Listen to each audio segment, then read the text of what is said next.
It was well past midnight when Claire Dalton, CEO of a multi-million-dollar tech firm, found herself barefoot, exhausted, and locked out of her luxury Manhattan apartment. The elevator had just dinged shut behind her when she realized no phone, no purse, no keys. All she had was a box of leftover pastashed, intended to eat straight from the container. She'd stepped out for just a second to check the hallway noise, and the heavy door had sealed behind her. Her silk blouse stuck to her back, from July humidity, her nerves fraying.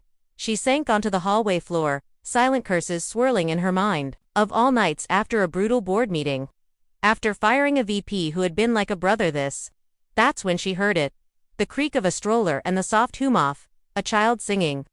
At the far end, off hall, a man wearing a faded hoodie and pushing a sleepy little girl rapid in a pink blanket paused. He looked at her with a mix of confusion and concern. He had kind eyes, tired ones, too. "Yeah, okay, ma'am?" he asked, adjusting the blanket on the girl's shoulder. Clara straightened, brushing her hair behind her ears. Locked out, no phone, no dignity either. He chuckled softly. "Well, dignity is overrated." She gave a half smile. "So is pasta. Want some?" He hesitated, then sat a respectful distance away. The stroller parked between them. "I'm Ryan. That's Ella. She's had nightmares all week. So hallway walks at midnight are our thing no." Claire leaned over to wave gently at the girl. "Hi, Ella." The little 1P gave a sleepy nod, and tucked her teddy bear closer. "Do you live here?" Claire asked. He nodded. "5th floor. Been here 6 months. Trying to get steady work again." Something about his tongue, casual but proud, stuck with her. "Sawyer, between jobs?" She asked it carefully. "I fix things, fences, appliances, odd jobs.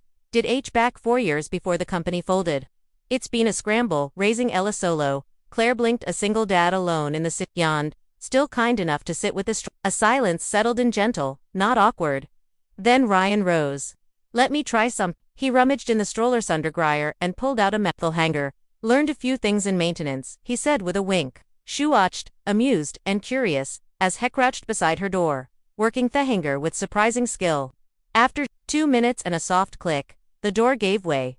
Claire stared. "You just unlock a deet." He grinned. "Guess the old trick still work." She burst out laughing, feastress of the day, melting away. "You might have just saved my sanity. Glad to be of service," he said, stepping back. She hesitated. "Wait, I should thank you properly. Coffee, breakfast tomorrow." Ryan's eyes flicked to Ella, who was already dozing off again. "I'd like that, but only if you don't mind crayons at the table." "I insist on it." She smiled. The next morning, they met corner cafe.